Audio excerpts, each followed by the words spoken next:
there are reports, for example, that post office police arrived at the apartment yesterday to find out who the mailman was.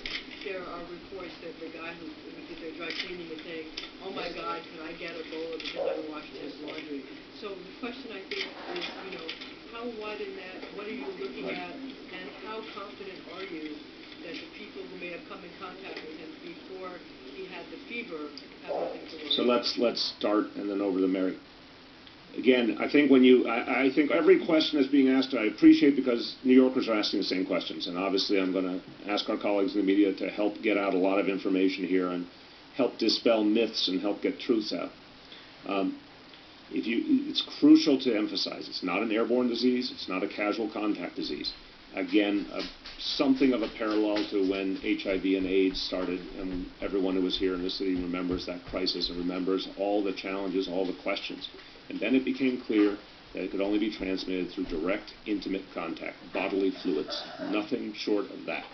So I think the bottom line is that the medical detectives seek individuals who may have had that kind of contact from the time when someone actually was in a position to transmit the disease, which means the onset of fever. Short of that, casual contact doesn't allow for that possibility. So, for example, in this case, what we know for sure, the medical detectives found 4 individuals that they were concerned about: a fiancé, 2 friends, and a car service driver. Car service driver confirmed, and the patient confirmed, that there had been no personal contact. It was an internet transaction. No one touched each other. There was nothing. So it led to 3 people. Those 3 people are in quarantine. But unless we find anyone else we can confirm direct, intimate, personal contact with bodily fluids, we would not take an additional step towards those individuals, because there's literally no way the disease can be transmitted.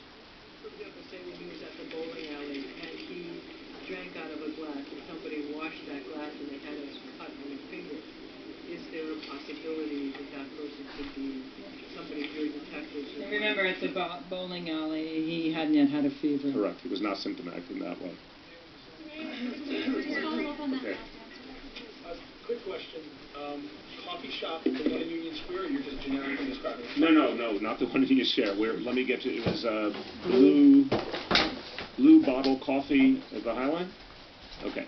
Blue Bottle Coffee at the Highline. Again, our personnel are there. And I have the name. Hold on. Okay, go ahead. All 3 are here. But let me get the name. Hold on. One thing at a time. Hold on. The name, we just had the name of the restaurant. Can I get that handed back? Marty, hand it over. Make sure everyone's got accurate information. Here we go. The restaurant, The Meatball Shop, 64 Greenwich Street. Okay? The coffee shop, Blue Bottle, literally at the Highline, correct? I'll confirm that. On the Highline itself? Okay. Yes. So we have, it's a stand on the Highline, correct? Correct? Correct.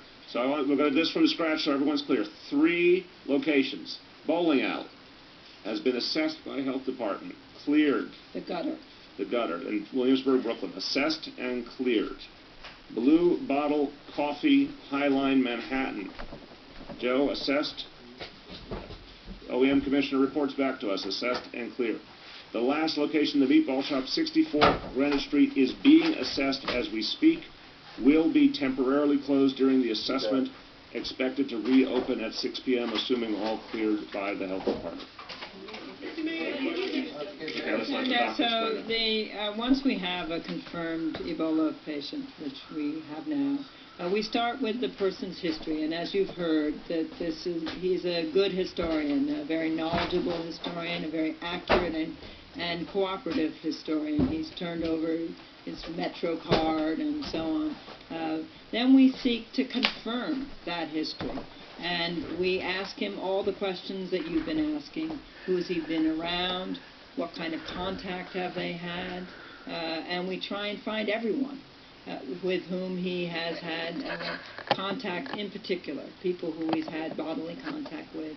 And we then try and confirm that the contact was the way he described it, even though we have every reason to believe that he's a completely accurate historian. That's the language we use. So, for example, the car service driver, he reported that he had no contact with him. We speak to the car service driver and see that that story matches. So at the restaurants, at the bowling alley, at the coffee stand, we are verifying that the interactions occurred as the patient described. Remember, this was at a time before he had any fever. The first fever that was documented by this young man who was checking his temperature twice a day was on Thursday, sometime between 10 and 11 in the morning. That was yesterday.